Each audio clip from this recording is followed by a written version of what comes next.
Malika va to'tiqush. Qadim zamonda hammadan o'zini go'zal va aqlli deb biladigan tantiq malika bo'lgan ekan. Kunlardan bir kuni u qizlar bilan daryo bo'yida sayr qilib yurganida to'tiqush ko'tarib olgan keksa bir momoni uchratib qolibdi.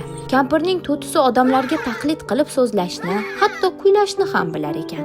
To'ti gapirish, kuylashni bilishdan tashqari juda ham go'zal qush ekan. Malikaga bu qush yoqib qolibdi. Hech kimda yo'q, noyob, chiroyli narsalar faqat o'zida bo'lishini istaydigan shoh qizi bunday ajoyib qush faqat saroyga yarashadi deb kampirdan to'tini berishini so'rabdi. Malikaning istagiga qarshi chiqib bo'lmasligini bilgan kampir ertasigayoq to'tini saroyga olib boribdi. To'tiqushning odam bolasidek burro so'zlashini eshitgan Malikaning xayolidan bir fikr kelibdi va momoga shunday debdi: "To'tiga shunday so'zlar o'rgatginki, men uni har gal eshitganimda o'zimni dunyodagi eng baxtli malika deb his etay." Momo bu yosh go'zal xonimga nima yoqishini darrov anglabdi va to'tiga "Malikam, siz dunyoda tengi yo'q go'zalsiz" degan so'zlarni o'rgatibdi. Bir necha kunlardan so'ng bu g'aroyib qushni tomosha qilish uchun saroy ahli yig'ilibdi.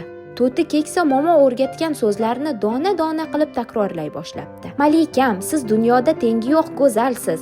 Bu so'zlar Malika uchun qanchalar yoqimli ekanligini tasavvur qilish qiyin emas ekan. Malika quvonib ketganidan ustalarni chaqirib, to'ti uchun shohona qafas yasashlarini buyuribdi. Qafas tayyor bo'lgach, to'tini solib, uni o'z xonasiga olib ketibdi. Momoni shohona sarpolar bilan siylashni ham unutmabdi. To'tiqush har gal "Malikam, siz dunyoda tengi yo'q go'zalsiz" degan so'zlarni takrorlaganda, Malika toshoyna oldida turib o'z husnini tomosha qilar, to'tining maqtovlari uning g'ururiga g'urur qo'shar ekan. Malika hatto saroyga uning qo'lini so'rab kelgan yigitlarni ko'rganda, ularning hech biri mening husn va latofatimga loyiq emas deb rad javobini beradigan bo'libdi. Shoh qizi o'z husn jamoliga mahliyo bo'lib, to'tiqushning maqtovlaridan erib, vaqt o'tayotganini sezmabdi ham.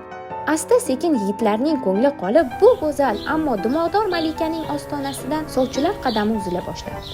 Dard ustiga chipqon deganidek, tillari burro to'tiqush o'z husniga ortiqcha bino qo'ygan malikani maqtab, ha deb bir gapni gapirishdan charchab, sukunatga cho'mibdi. Saroy ahlini rom etib, barchadan olqish olgan to'ti kundan kunga ozib, rangi o'chib boraveribdi. Nima sababdan to'tiqush bu holga tushganiga shoh qizining aqli yetmabdi. Kunlarning birida saroyga qushlar ovoziga taqlid qiladigan va parrandalar tilini tushunadigan bir musofir kelib qolibdi. Uning saroyga kelishi Malika uchun ayni muddao bo'libdi. Musofirga to'tisi haqida so'zlab, "Nima qilsam avvalgi holiga qaytadi" deb so'rabdi. Musofir undan to'tini ko'rsatishini iltimos qilibdi. Malika to'tini keltirishlarini buyuribdi. Musofir to'ti bilan yolg'iz qolgach, undan hol ahvol so'rabdi.